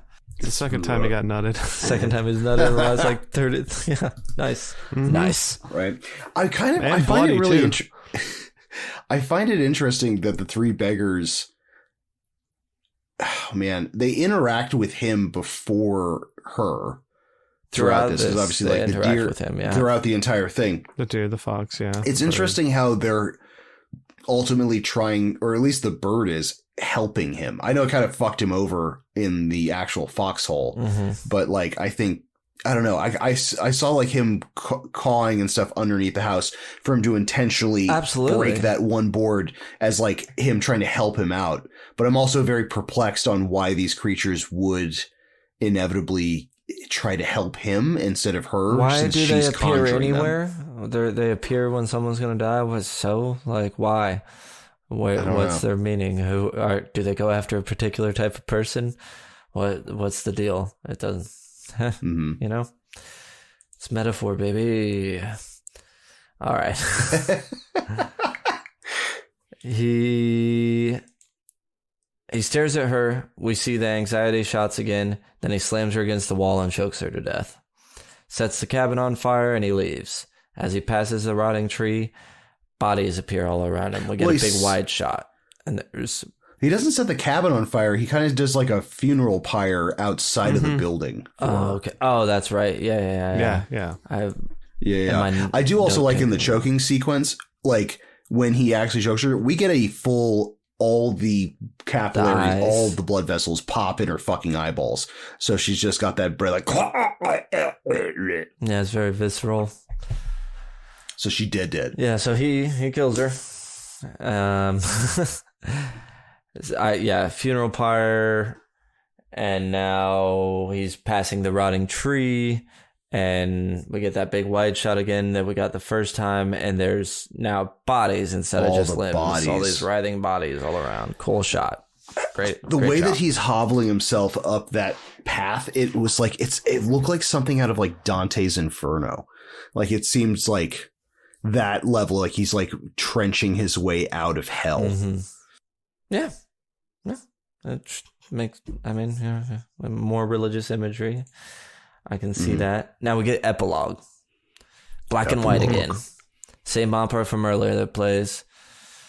He's walking through the woods, finds some wild berries, eats them, sees the three beggars again. They're all chilling like, you did it. He's like, oh, what's up? It's probably because he ate those Return berries. of the Jedi style. Like it's very Return of the Jedi style. Obi-Wan, Yoda are chilling. I think he ate poisonous berries because he doesn't know anything about nature. So I figured that he just ate a bunch of shit and then started hallucinating everything past that point. Well, he's so arrogant, I'm sure. He's like, oh yeah, one of these ones. Who fucking knows? Who cares? Fuck them all. All right. He eats them, sees three beggars. Now he looks down a hill and he sees a fucking gang of faceless women coming at him. And a mob of faceless women. Behind him, there's even more. And they all sort of converge on him. We don't know why. Fade to black, dedicated to Andrei Tarkovsky. Title card, credits. End of movie. Antichrist. Do you guys have any more thoughts before we take our break and move on? I do. I think we can hop right in that crematorium. Well, I got one thing before we move on, and it is one thing, and that's what I wrote. The one thing I will give this movie credit for is it has done a fantastic job at making me hate it, which kind of makes me respect it more, and in turn hate it more, and so on. Like a back it's and the worm forth that forever. eats itself. Yeah. Let's take that break. Crematorium of questions. Let's do it. Do it. A lot of these aren't going to apply. Ready? How would we survive? Antichrist? How would we survive that? I don't even know what. The Eden? How do we say it? Like, what is what? Right? The evil that women do. I don't think there's an answer. No answer for this stupid. Yeah. I mean, like, the only way that you'd have, like, if you're in his shoes in the movie, like, like, you bang to survive. I don't know. It kind of gives you the impression, even if he got out of those woods, he's pretty fucked up. I mean, like, he's got a ginormous leg wound buried alive. His penis is just for show at this point because it got blasted to eternity. I mean, it seems. Well, and is he the. Who's the villain? We'll get to that. Nature. Right, should it be gooier? It Sure. could be. I mean, the scenes are intense. Should it be? That we get. You know what I mean? They don't happen very frequently. So, yeah, I mean, like, we could add... Why not? Why not make it gooier? Let that kid just splat like a water balloon during the first segment. Yeah, that's it. There you go. It's a splash of red, too. Yeah. Like black and white. Oh, like a Sin City thing. Splash. Where it's just one, like, little... There you go. Yeah. Done. I don't want it. We do. All right. Villain level 1 through 10. Satan? Power level, iconography. Six. Iconography. Six. I don't have who's the villain in? What's the villain in this movie? I don't know. Human Evil. nature? Chaos? I mean, if we're at okay, so if you take all the devil, evil. If it's like, if she's the bad guy, or she's supposed to be portrayed as the bad guy because she let her kid die and she tortured her husband, like, you're just kind of dealing with, like, a mentally unstable late woman, I guess. Mm-hmm. But, like, I don't know. So let's say fucking I have no answer for this question. I'm ready to skip unless you guys have something to say.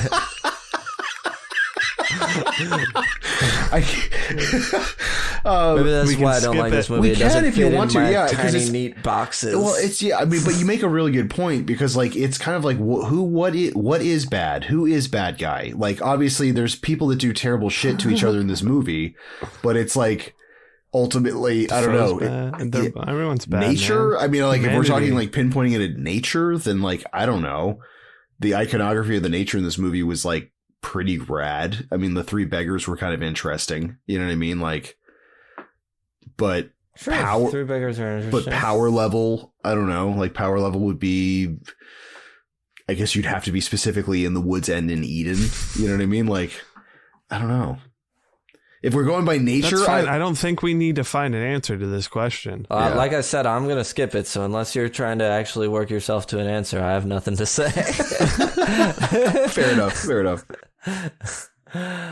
Does this movie deserve a sequel? And what's your sequel idea? I said no and no.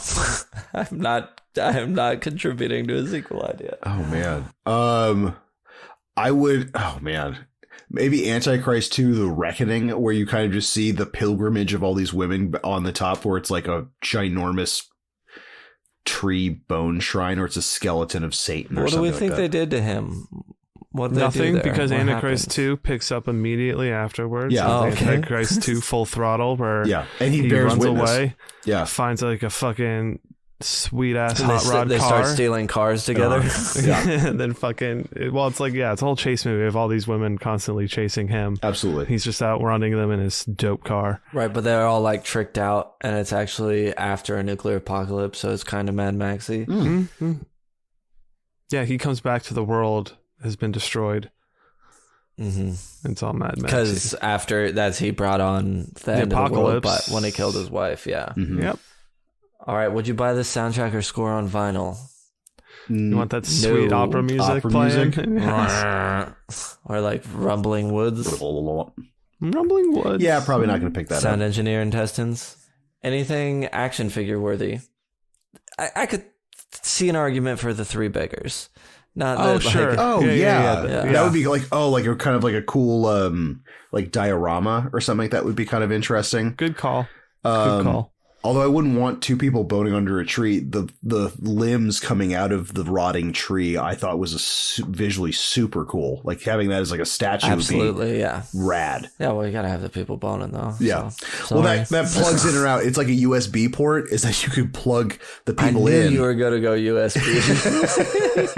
Well, no, it's like, so like the two people are removable, but when you plug them in, Defoe just starts like it just starts pumping. humping. You get those man hams Just start starts going. slapping. It turns into a metronome. It just consistent slapping. It actually is a metronome, and you can just set it to perfect. how fast you want it to Exactly. be. All about what tempo you're at. What tempo do you want your Defoe? Was I dragging or rushing? Metronome, sextronome. Ooh. So you can get the Sextronome. tempo to sex. Yeah. You put it on when you're doing it. Fucktronome. Stroketronome. Stroke-to-nome. Stroke-to-nome. Well, that's for All right. alone. That's if you're by yourself. By yourself, yeah. Yeah, I gotta set my stroke-to-nome to that. You know, whatever. You guys get it. I get it, yeah. Tap, tap. Tap, Tap, tap, tap, tap, tap, tap, tap, tap. Bra, bra, All right. bra, bra. I don't know how you like to do it, but I kind of do like to do it like. All right. All right. What merch or prop would you like from the film? The only thing I would be interested in, it goes back to Three Beggars again. The little constellation map is kind of cool. Oh, yeah. I was gonna take the sliver of the clitoris. Clitoris nub? I'll take what's remaining after. I'll take the other side. Oh my And god. the scissors to go with I'll it. take the scissors. No, Ross gets the scissors. That way it's like a best friends thing where we And all we have all one piece combine of them? Combine them, yeah. Okay, great. I love it. Perfect, Chuddle. All right, perfect shuttle. Now, I Another have something to tripod do of with the trauma. midnight show. Do you guys have anything for the midnight show? You don't, right? Well, I have one, but you go with yours first. I have one too. What's your? Okay, mine would be, I guess, one where Lars von Trier is there for a Q&A, so you can punch him in the face after. I was going to say, so that's you what know everybody gets to do at the midnight showing. Do you know what you do at the midnight showing of Antichrist? Stay home. Hey. Hey. Look at us. We are on one. Villain. Would the villain, would nature... Actually, it's perfect for my answer. Would nature defeat Pearl from X? And I wrote... Well, what I wrote was there is no villain, but I say those raining acorns would stone her to death. Oh, that's true. Yes, absolutely. You'd just be like, She'd walk out into the acorns. She'd be like, wait, I heard these woods are horny. And then like walk out there and get pelted by acorns. By acorns. Good call. Yeah, yeah. Well, she's trying to go see the fucking, for sure. absolutely. I heard there was fapping on this mountain. She's descending with all the other women at the end of the film. Oh, yeah, definitely. You'll see her there. Mm-hmm. All right, special time, boys. Let's get to it. It's our ratings. Let's, I don't know, pull out our scissors and Cut off her cut off nose. our fingers and rate this movie. On this show, we use a scale of 0 to 5 severed fingers. Each finger is representative of quality about the movie. It's not whether this movie is good or not. It's how we feel about this movie. So let's get to it. We all know that I don't like this movie, so I'd rather save mine for last and go to Bryan. That's fine. All right, engaging. It's definitely gonna. It's gonna get a 0.5. I don't have the ratings open. Way to go. Well, it's gonna get a 0.5 for engaging. Next, okay. Sticky. That's interesting because I think it's going to stick with me just because of, I don't know, this conversation. And there's imagery that I can't unsee. I don't think I'll forget. So it has to get, I think, a 0.5 for that. T-shirtable is going to get a 0. There's nothing. I mean, you probably could make something cool. I mean, the three beggars would be cool on a T-shirt, but I don't want to wear an Antichrist T-shirt around. I don't care to wear this T-shirt. Cockles, this did nothing for my cockles, to be honest. No, not my thing. 108. Sorry, it's fixed. Don't worry about it. Nothing for the cockles. Rewatchable. Now, I'm going to give it a 0 for rewatchable. I don't care to ever rewatch it. Just because I don't care about the movie, nothing in it is like... I'm not like... fucking boring. Exactly. That's my thing. Like, for the most part, I was bored and like I didn't care to be there. Like you said, watching at 1.5 speed would probably been a lot better to get through this movie. So truly, and you wouldn't, I'm telling you, with the exception of a couple lines of dialogue, you wouldn't know a difference. So it's like, I don't think the 1.5 challenge. I'm not opposed to rewatching it because of like the content or anything, or I'm so like off put by what I saw and I'm scared or it like grossed me out or whatever. It certainly scared. did all those things, but like, well, not scare me or anything, but it was boring. So that's a 1 from me. Bryan with the 1. All right. Rosticle Posticle. Ooh. Let's see where you're all at. Right. Engaging. Engaging is going to get a... Man. Engaging is actually going to get a 1 from me. I was engaged the entire movie, whether I wanted to or not. Because it got so wackadoo that I was like, how is this going to end? And weirdly enough, Sticky also gets a full 1. I think there's some certain scenes in this that I've never seen in other films. So, good, bad, or otherwise. Yeah, probably. Good, bad, or otherwise. It sticks with me because it does achieve a lot of, I've never seen that in a movie scenes. And, those pretty, so they'll definitely stick with me for a while. T-shirtable is going to have T-shirtable's a big old goose egg. I think the argument is to be made. Yes, you could hypothetically have the three beggars or have something on a T-shirt, but should it be made? Absolutely not. Like, I don't know if I'd feel good about myself wearing an Antichrist T-shirt. You know what I mean? Where I'm like, I am. Okay, like, I don't know if I don't know. It's just because there is something to me underneath it all that feels almost like mean-spirited or like ugly. You know, it's not. Oh, very. Yes, it's dealing with all these like dark things, but it's also not. You don't sort of come out of it learning anything. You just kind of sit in it. Yes, exactly. Kind of waft in my it. opinion. Which leads right into to Cockles. I think there's definitely certain aspects of this movie that did get the Cockles a little bit, but I don't even know if I want to give it a 0.5 to be totally honest with you. This is the only one that I'm completely on the fence, where it's like I feel maybe it gets a 0.5 for my Cockles just because there are honestly. I was just gonna say we're so close to re-ratings, we could throw it on there for now, and you can just nudge it off. You don't want it soon. No, because my heart's going to tell me otherwise. I'm going to leave it as a goose egg, and I think with rewatchable is also going to be a goose egg, unless by some odd chance someone wants to go through the Depression trilogy, and I agree to that somehow. Are you following this up with Melancholia and the Necrophilia 1 and 2? No, Nymphomaniac or whatever. To be totally honest with you, I had seen parts of Melancholia, and I got about maybe halfway through Nymphomaniac Volume 1 and was just so disinterested. It's very rare for me, even in a really bad movie, for me to just stop watching. And unfortunately, that was one of the movies that I got halfway through and I'm like, why am I even watching this? And I believe you. Just completely turned it off. So yeah, no, this movie gets a 2 from me. I was kind of on the fence about a 2.5, but I think 2's deserved. You know what I mean? Like, sure. All right, Sam. Come on. I mean, and again, coming up, you can change it if you like. All right, engaging. That's a big fat 0, like you were just saying about Nymphomaniac. Yeah. If I did not have to watch this for the podcast, I would have turned it off before they fucking got to Eden. I think I certainly at some point would have turned it off. I don't know when, but was so uninterested in what's going on and so much other stuff I want to watch that I'm thoroughly unentertained by what's happening.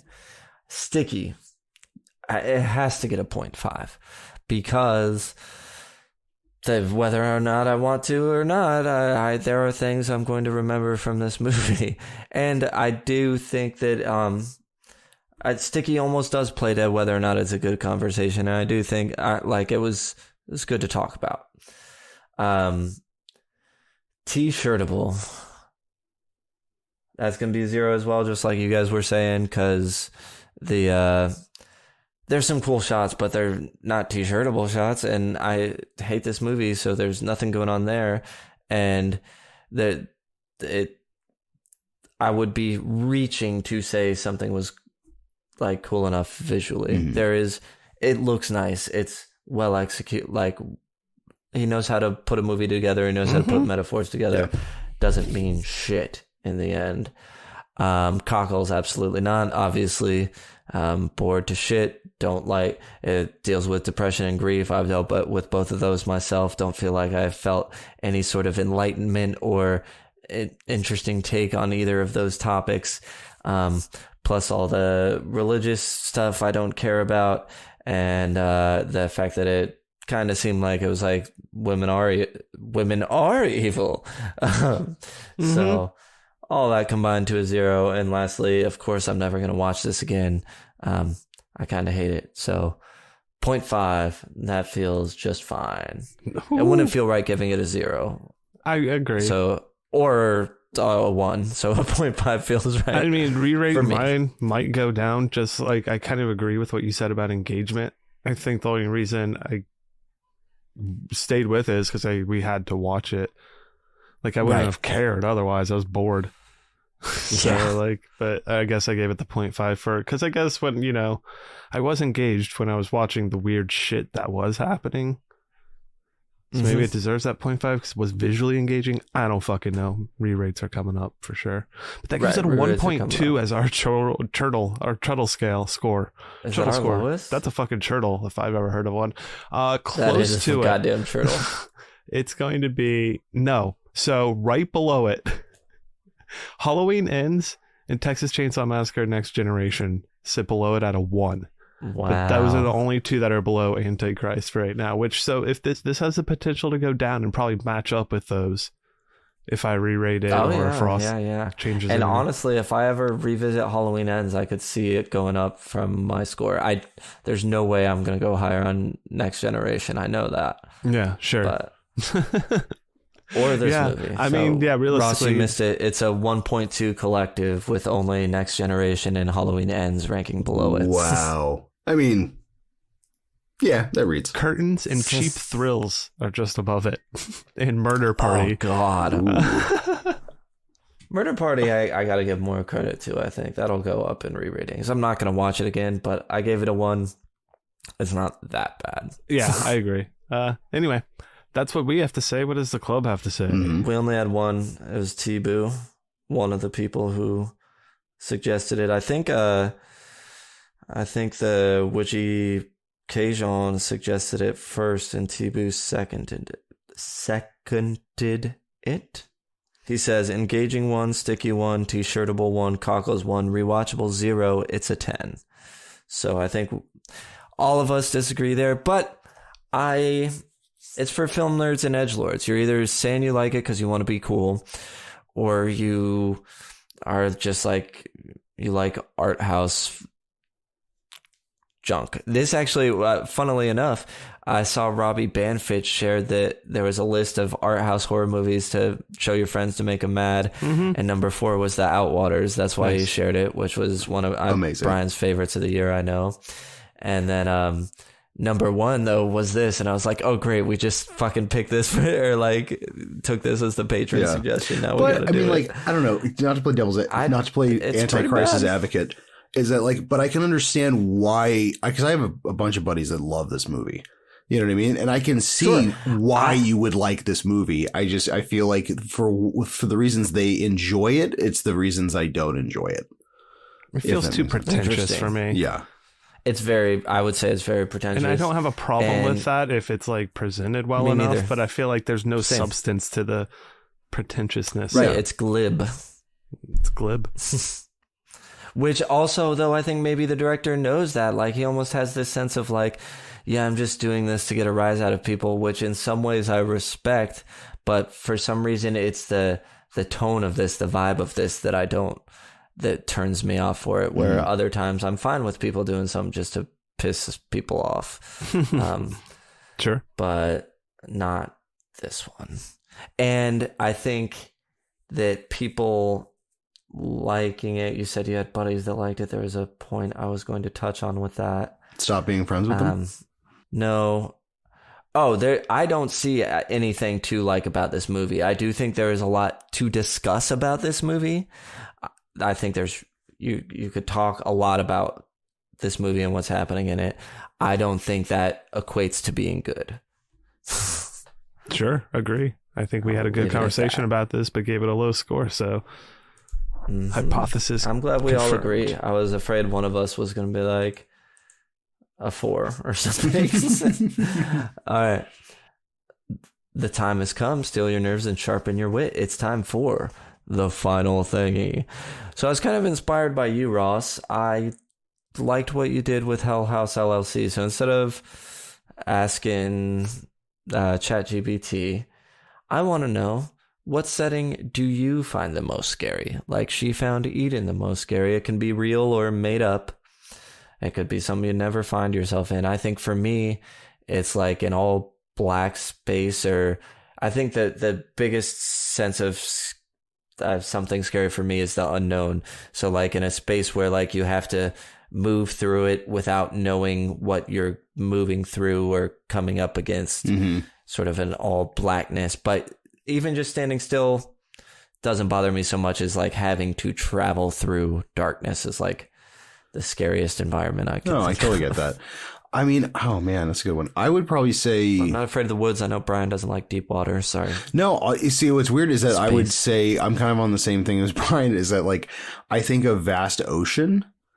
I think for me, like my fear is from something that we're innately not qualified for. So that's why like sci-fi gets to me, because like outside of a spaceship is literally no oxygen. Like it would just kill you immediately. Same thing with like large bodies of water, where it's like, unless there's a shoreline, like inevitably you will succumb to that. You know, like that to me is glossophobia. Yeah. Obviously like I did swimming for most of my teenage life and stuff like that. I enjoy swimming. Ross did water polo. Yeah. So, I mean, like I enjoy water. I think it's just, do you know what? It's just too much of a good thing. Like a swimming pool. Cool. I just Googled it. Thalassophobia is an intense phobia or fear of large or deep water. So you have to have those caveats in there. It's not like you were saying, like a swimming pool is okay. The ocean is scary. Yeah, exactly. You know what I mean? I think it's like, but the same thing, to me, it's the exact same as space, because it's like you're just floating out there. The final frontier. Exactly. I concur. I'd love to go to space. I'd rather go to space than go in a submarine. Same. That's for another day. Bryan, do you have an answer? I concur with Ross. Oh, great. Good.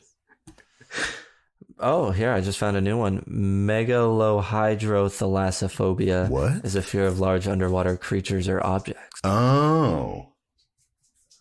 Yeah, I can see that. It's like, I'm not afraid of big water, but I'm afraid of a big animal in it. Great. And with that sums it up. I would like to say thank you if you made it this far. Thanks for hanging in there. I hope you had a good time. I know we had a good time. That does it for us. You can follow Chuddle the Pod on Instagram and Slasher if you want to stay up to date on what we're doing. See us post our scores, score meter. It's a lot of stuff from this. It's all show centric. Follow at Ross Purvis on Instagram if you want to see his tattoos. And if you're in the Central Florida area, you could even get a tattoo by him. I think that would be very cool of you to do. You can follow me on Letterboxd at Chuddle the Sam. Actually, Bryan's a little more active on there, so I'll shout him out on this episode at least, at Chuddle the Bryan on Letterboxd. Do it. And if you really want to talk to Bryan or me, get in the Discord. That's where always doing stuff in there. Ross pops in from time to time, or as Roos, as we like to call him, in there. Just to make it easy, all that stuff, you can find it in the show notes if you're interested. Great thing, if you made it this far, you must have enjoyed it, so please tell a friend, anybody you think that might like us about it. Would really help us. Word of mouth helps the most. Rate it on the apps, that is great. You can do that right now, that'll only take a second. But what would really help grow the show is to spread it through word of mouth. So thanks again for listening, and until next time, avoid the time.